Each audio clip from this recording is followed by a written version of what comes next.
శ్రీమాత్రే నమః. దేవీ శరన్నవరాత్రి మహోత్సవ శుభాకాంక్షలు. ప్రతి సంవత్సరం కూడా అత్యంత విశేషముగా దేవీ శరన్నవరాత్రి మహోత్సవం నిర్వహించినప్పటికీ ఈ సంవత్సరం ఒక విశేషం ఉన్నది. ప్రతి సంవత్సరం కూడా 10 రోజులు వచ్చేటటువంటి శరన్నవరాత్రులు ఈ సంవత్సరం 11 రోజులు వచ్చినవి.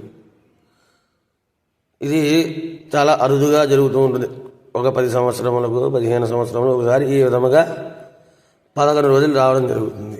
అయితే మామూలుగా మనం పూజించేటటువంటి వివిధ దేవతాదేవి స్వరూపములు అంటే ఈ శరన్నవరాత్రుల్లో మనం సహజంగా చేసేవి బాలా త్రిపుర సుందరి, కాత్యాయని, గాయత్రి, లక్ష్మి, కాత్యాయని, దుర్గా, మహిషాసురమర్దిని, రాజరాజేశ్వరితో పాటుగా మహాచండీదేవిని మనం పూజించడం జరుగుతుంది. అయితే మీకు అనుమానం రావచ్చు, ఈ మహాచండీ మాత్రమే ఎందుకు పూజించాలి, తత్సమానమైన దేవీ రూపములు ఉన్నవి కదా అనే అనుమానం మీకు రావచ్చు.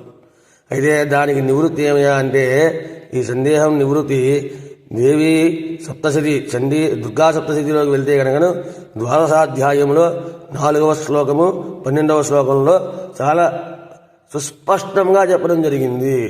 ఒకసారి కనుక 4వ శ్లోకం చూసినట్టయితే, ఓం అష్టమ్యాం చతుర్దశ్యాం నవమ్యాం చైకచేతస శ్రోష్యంతి చేవయే భక్త్యా మమ మాహాత్మ్యాముత్తమం అంటే కనుకను ఎవరైతే ఈ చండీ సప్తశతి లేదా దుర్గా సప్తశతిని అష్టమి కానీ నవమి కానీ చతుర్దశి అందు కానీ చదివితే విశేష ఫలితం, విన్నప్పటికీ కూడా అందుకే శ్రోష్యంతి అని చెప్పబడింది, విన్నప్పటికీ కూడా విశేష ఫలితం వస్తుందని చెప్పడం జరిగింది.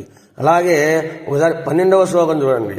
ఓం శరత్కాలే మహాపూజ క్రీతే యాచవార్షికీ తస్యా మమైతన్మాహత్యం శ్రుత్వా భక్తి సమన్విత అంటే శరత్కాలము అంటే శరదృతువు. శరదృతువు అందున విశేషత దుర్గాదేవిని పూజించడానికి శరదృతువులో వచ్చేటువంటి మొట్టమొదటి 10 రోజులు అంటే ఆశ్వేయమాస 10 రోజులు.